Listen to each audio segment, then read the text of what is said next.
ప్రభునందు ప్రియమైన శ్రోతలకు వందనములు. ఈ పోడ్కాస్ట్ కార్యక్రమంనకు స్వాగతం. మీ అందరి కొరకు ఈ కార్యక్రమమును ప్రసారం చేయుచున్నాం. విని దైవాశీస్సులు పొందుకోగలరు.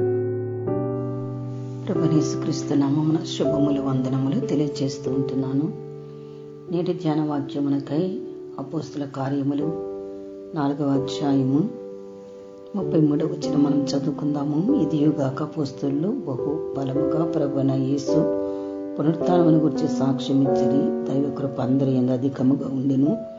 భూములనైనను ఇళ్లనైనను కలిగిన వారందరూ వాటిని అమ్మిన వాటి వెల తెచ్చి అపోస్తల పాదముల యొద్ద పెట్టుచూ వచ్చిరి అని ఇక్కడ రాయబడి ఉన్నది. ఆనాటి దినాలలో అపోస్తలులు విశ్వసించిన వారందరూ ఏక హృదయమును ఏకాత్మీయ గలవారై ఉండిరని ఇక్కడ రాయబడి ఉంటున్నది. వారు ఎప్పుడైతే దేవుని వాక్యమును విన్నారో, దేవుని కోసం ఎప్పుడైతే వారు జీవించాలనుకున్నారో, దేవుని వాక్యములు ఎప్పుడైతే వారు కట్టబడుతూ ఆ వాక్యానుసారంగా బ్రతుకుతూ ఉంటున్నారో, విశ్వసించిన వారందరూ ఏక హృదయము ఏకాత్మీయ గలవారై ఉండి వారు కలిగినదంతయు ఏం చేశారంటే అమ్మి ఆ వెల తెచ్చి అపోస్తుల పాదముల యొద్ద పెట్టినట్లుగా మనము చూస్తున్నాము. వారికి దేవుని యందు బహు భయం కలిగిందనమాట. వారు భూములనైనను ఇండ్లనైనను కలిగిన వారందరూ వాటిని అమ్మిన వాటి వెల తెచ్చి అపోస్తుల పాదముల యొద్ద పెట్టుచూ వచ్చిరని ఇక్కడ రాయబడి ఉన్నది. ఇక్కడ మనం చదువుకున్న రీతిగా వాళ్ళు వారికున్న ఆస్తులనైనా భూములనైనా మాత్రము వారికి ప్రియమైనదిగా వారు ఎంచుకొనలేదు, కానీ వాటిని అమ్మి అపోస్తుల పాదముల యొద్ద పెట్టినట్లుగా మనము చూస్తుంటున్నాము. వారు ఆ విధంగా పెట్టింది చూచి అననీయ సప్పీరా అను భార్య భర్తలిద్దరు కలిసి ఏకమై పొలం అమ్మినట్లుగా మనము చూస్తుంటున్నాము. వారు అమ్మారు, కానీ వారు అమ్మిన వెలలో కొంత దాచుకొని కొంత తెచ్చి అపోస్తుల పాదముల యొద్ద పెట్టినట్లుగా మనము చూస్తూ ఉంటాము. వారు ఎప్పుడైతే అది తెచ్చిచ్చారో పేతురు అంటున్నారు, అన్నయ్య, నీ భూమి వెలలో కొంత దాచుకుని పరిశుద్ధాత్మను మోసపుచ్చుటకు సాతాను ఎందుకు నీ హృదయమును ప్రేరేపించునని అని ఇక్కడ అడుగుచున్నాడు. అన్నయ్య అని పేతురు అడిగినప్పుడు అన్నయ్య ఏం చెప్పుచున్నాడంటే, మీరు ఎంతకే మీరు అమ్మారని అడిగినప్పుడు అన్నయ్య చెప్పుచున్నాడు, మేము ఎంతకే అమ్మాము అని అబద్ధము చెప్పుచున్నట్లుగా మనము చూస్తూ ఉంటున్నాము. ఎప్పుడైతే పరిశుద్ధాత్మకు వ్యతిరేకముగా అన్నయ్య అబద్ధము చెప్పాడో అక్కడే అతడు ప్రాణము విడిచినట్లుగా మనము చూస్తుంటున్నాము. 5వ అధ్యాయంలో మనం చదువుకుంటూ పోతే అక్కడ రాయబడి ఉన్నది. కొంతసేపు అయిన తర్వాత భార్య కూడా వస్తుంది. భార్యను కూడా పేతురు అడుగుతాడు, సప్పిరని అడుగుతాడు, భూమిని మీరు ఎంతకే అమ్మారా అని పేతురు అడిగినప్పుడు ఆవిడ కూడా చెప్పుచున్నది, అవును, మేము ఎంతకే అమ్మామని తను కూడా చెబుతూ ఉంటది అనమాట. సో ఈ విధంగా వారు చెప్పుచున్నప్పుడు అననీయ అయితే ప్రాణం పోగొట్టుకున్నాడు. తన భార్య కూడా అబద్ధము చెప్పి అక్కడ ప్రాణము విడిచినట్లుగా మనము చూస్తున్నాము. వారు అబద్ధము చెప్పుట వలన తన ప్రాణాలని పోగొట్టుకున్నారు. వారిని అమ్మీయమని అపోస్తులు అక్కడ అడగలేదు, కానీ అక్కడ విశ్వసించిన వారందరూ ఏక హృదయముతోనూ ఏకాత్మ కలిగి ఉండి వారికున్న ఆస్తులు, భూములు, ఇండ్లు అన్ని అమ్మి అపోస్తుల పాదముల యొద్ద డబ్బు తెచ్చి పెట్టినట్లుగా మనము చూస్తూ ఉంటున్నాము. వీరు కూడా అమ్మారు, కానీ వారు కొంత దాచుకున్నారు. సాతాను ప్రేరేపించింది వారిని దాచుకోమని చెప్పినట్లుగా. సో వారు అందుకోసమని కొంత దాచుకొని కొంత తెచ్చి ఇచ్చి పరిశుద్ధాత్మకు వ్యతిరేకముగా పాపము చేసి అబద్ధము చెప్పి తమ ప్రాణములను పోగొట్టుకున్నట్లుగా మనము చూస్తూ ఉంటున్నాము. అబద్ధము వలన వారి ప్రాణాలే కోల్పోయి ఉంటున్నారు.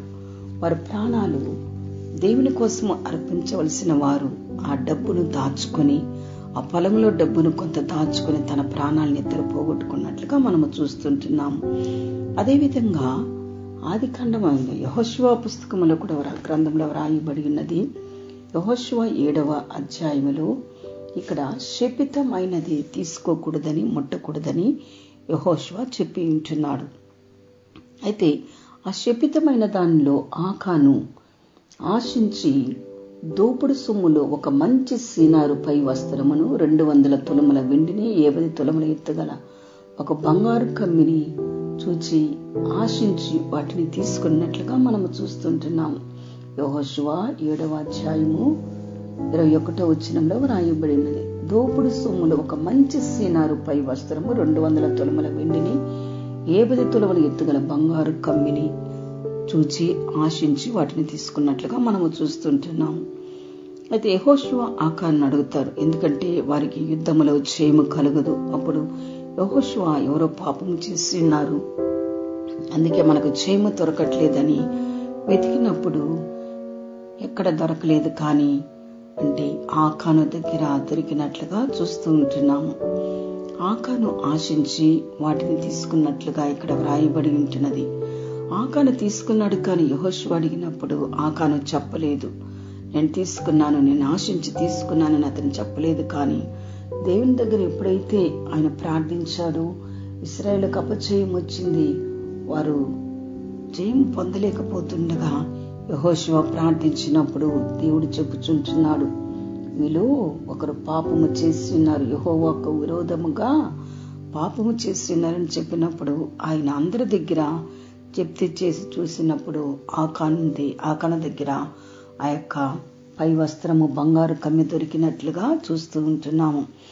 ఆకాను అడిగినప్పుడు చెప్పలేదు, కానీ ఆకాను కూడా అబద్ధమాడాడు.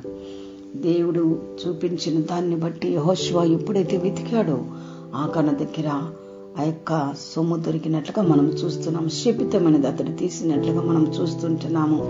అప్పుడు ఆకాను అతన్ని ప్రజలకు చెప్పి అతని రాళ్లతో కొట్టి చంపించినట్లుగా మనం చూస్తుంటున్నాం. ఈనాడు ఆకాను అబద్ధం చెప్పి ప్రాణాలు పోగొట్టుకున్నాడు. అన్ని సభ్యరాలు కూడా అబద్ధం చెప్పి ప్రాణాలు పోగొట్టుకున్నట్లుగా మనం చూస్తుంటున్నాము. ఈనాడు మనము అబద్ధికులుగా ఉండకూడదని ప్రభుల వారు చెప్పుచుంటున్నారు. ఎక్కడైతే అబద్ధం ఉంటుందో అక్కడ సాతానుడు ప్రభుత్వం చేస్తున్నాడని అర్థం అన్నమాట. సో ఈనాడు మనం ఆశించి మనం అబద్ధాలు చెప్పి దేవుని దృష్టికి దోషులము కాకుండా మనము మన మాట అవునంటే అవును, కాదంటే కాదన్నట్టుగా విధంగా ఉంటూ మన ప్రభును సంతోషపెట్టు వారంగా ఉందాము. ప్రభు ఈ వాక్యమును దీవించి ఆశీర్వదించునుగాక. ఆమేన్. ఈ కార్యక్రమమును గూర్చి మీ సలహాలు మరియు మీ ప్రార్థనా అవసరతల కొరకు మమ్మను సంప్రదించవలసిన మా ఫోన్ నంబర్ 9448508503 మరియు ఈమెయిల్ ఐడి info@fibaonline.org. మా ఫోన్ నంబర్ మరొకసారి 9480585039. Email ID info@fibaonline.org.